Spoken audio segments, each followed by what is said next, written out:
Hmm? What have we here? A human. Oh, you're shivering. Here.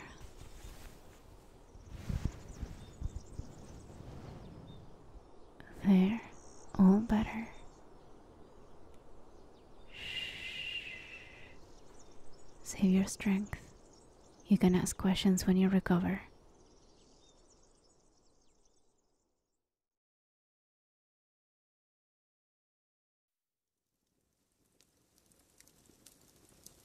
Thank goodness. You're awake. I was beginning to worry. Don't move just yet. You still need to rest. Just relax. Here on my lap, next to a warm fire, wrapped up tightly in a blanket as soft as an angel's wings.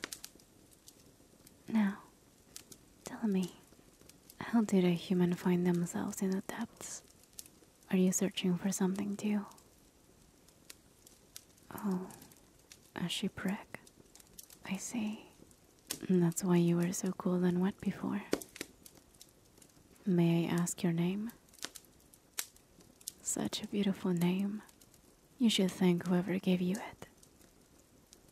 My name? Well, it's hard for humans to understand what my name is. So for now, let's just go with D. It's strange, I know, but it will all make sense at the end. Now, if I may be so bold, may I ask what brought you onto the ship? I see. That makes sense. Thank you for being brave enough to tell me that. Why do I call you a human? Well, because that's what you are, silly. Oh, I see. You think I'm human too. I am not, for better or worse. Though what I am is perhaps best explained to you as an angel. Yes, that's right. An angel. I have a similar body to you, and these wings are what guided me here. A strange place for an angel to be, yes, I know. The depths are a harsh place for beings such as us. But well, I'm looking for something. Something lost. Just like you. Shh. It's okay. I do not wish for your help finding it. It is something I must find myself. Thank you though.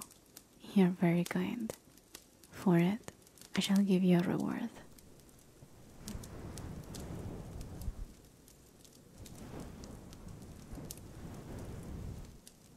There. I hear many humans like this sort of thing, especially when sleeping on a lap. Does it feel good? Right here? What a cute reaction. You seem to be enjoying this. Good. I'm glad I was able to give a reward to my good human.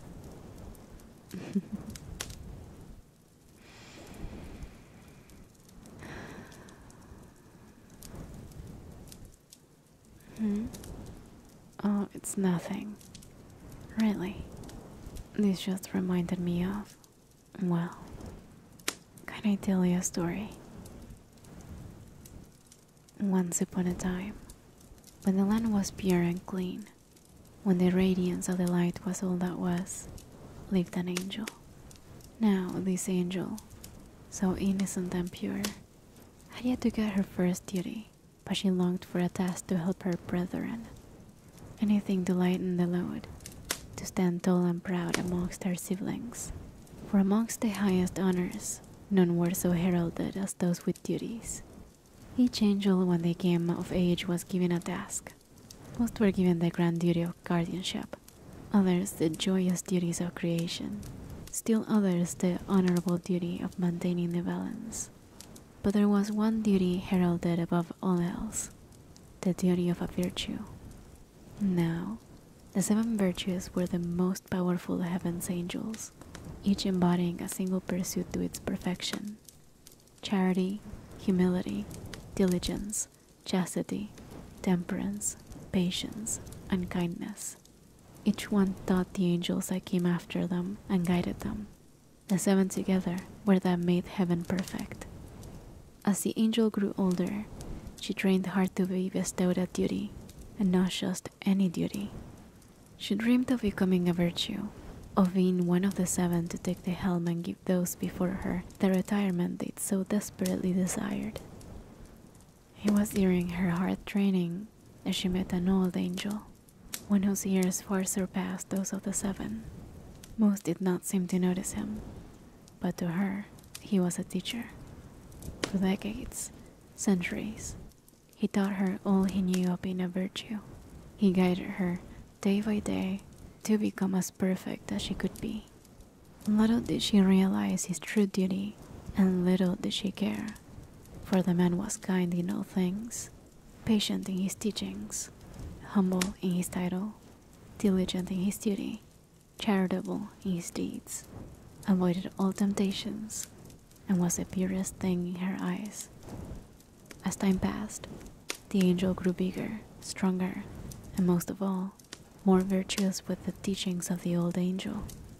Eventually, it was time for her to receive her duty, and as fate would have it, she, along with the other 7 other angels, were all picked for their skills and talents to become a virtue. Giddily, she jumped for joy and celebrated with her brethren, for her hard work had finally bore fruit.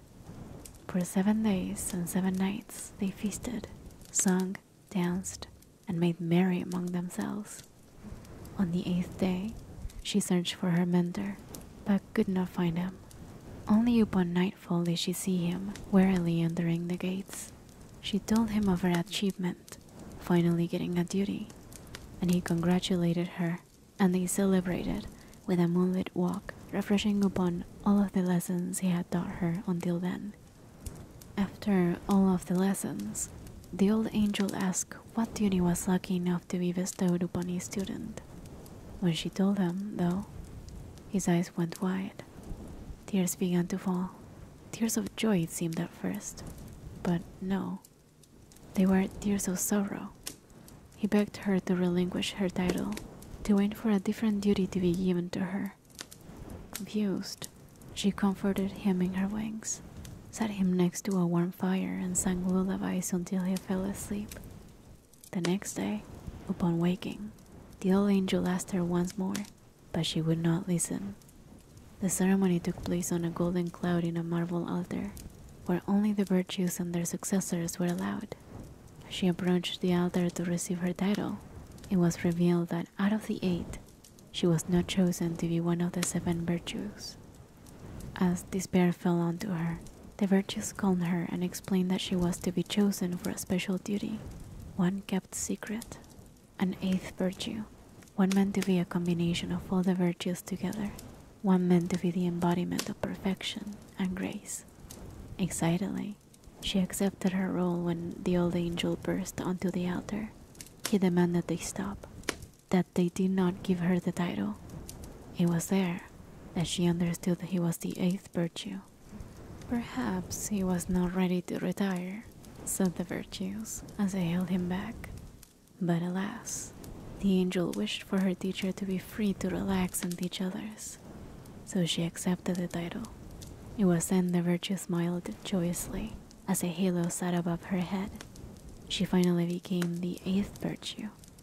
The old angel wept, unsuccessful in his task, but slowly led her to teach her his duty. Her duty was arduous and difficult, to dive into the abyss, to find the lost, to gather them and guide them. It was the first time she had ever experienced darkness. In the cold, unforgiving abyss, each of her virtues were pushed to their limit, but she found great joy in her duty, and diligently worked each and every day. As time passed, the old angel stepped from teaching to helping, from helping to watching, each day getting just a tiny bit slower, each day just a tiny bit wearier, each day just a tiny bit more forgetful, until one day, weary, tired, he began to sink into the abyss. The angel swiftly snatched him and flew to the gates to get him healed. But when she arrived, the guards did not see her. They did not hear her. She banged the gates desperately, only gaining entry as the guardian angels returned from their duties, rushing to and fro in heaven. No one paid any mind to her pleas. No one stopped as she stood in front of them, as if she were invisible, as if she wasn't there. She rushed to the altar to see the 14 virtues. The 7 retired, and the 7 knew to ask for their help. As she begged and implored them, the virtues did not help. They saw her, heard her, and sat on their pedestals. None raised a finger to aid, to reassure, to console, to say anything. Instead, she was shown 14 smiles, the same 14 she received on the day she was given her duty. It was there she realized the truth. The 14 smiles were 14 lies. 14 mocking jeers stared back at her, laughing, taunting, ever cruelly ignoring her plight. They took her and her mentor and cast them from the gates, saying not to come back until her task was finished. As they fell, the old angel spread his wings, torn and mangled, and softened the blow for his precious student. Joyfully he laughed, and warmly he said, "Do not fear, for I will always be with you, and will always watch over you, even when all of heaven will not." When she came to, she could not find them. No matter how hard she looked, she did not find a trace of her teacher. She could not return to heaven, for the gates refused to open for her, nor could she enlist the help of the angels who passed by, for they could not hear or see her. So onwards, with her duty did she continue, toiling for millennia, desperately searching for any signs of her teacher. As she continued her endless task, she realized the wisdom of the old angel. In the lessons he taught, she found solace. She forgave her brethren for their cruelty and spent every day embodying their virtues, hoping for a better future. To this day, she searches, but with the warmth that her mentor was unable to give to the lost. She remained charitable, giving her feathers to those who needed them most. Humble, paying attention to her mentor's lessons and understanding the lost things she collected, always putting them above her. Diligent, never skipping a day of labor. Chaste, as she remained faithful to her lessons. Temperate, as vengeance and bitterness held no power over her. Patient, as she continued her duty, remaining hopeful to find what she was looking for. Kind, guiding all until they find their way, no matter how long or difficult. Though the heavens had been cruel to her, she still searches, guiding the lost and the weary to happiness and tranquility.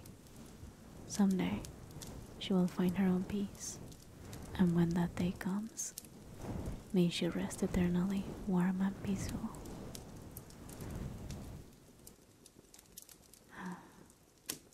You've fallen asleep. Rest well, little human. And when you awake, I shall guide you until you find your home.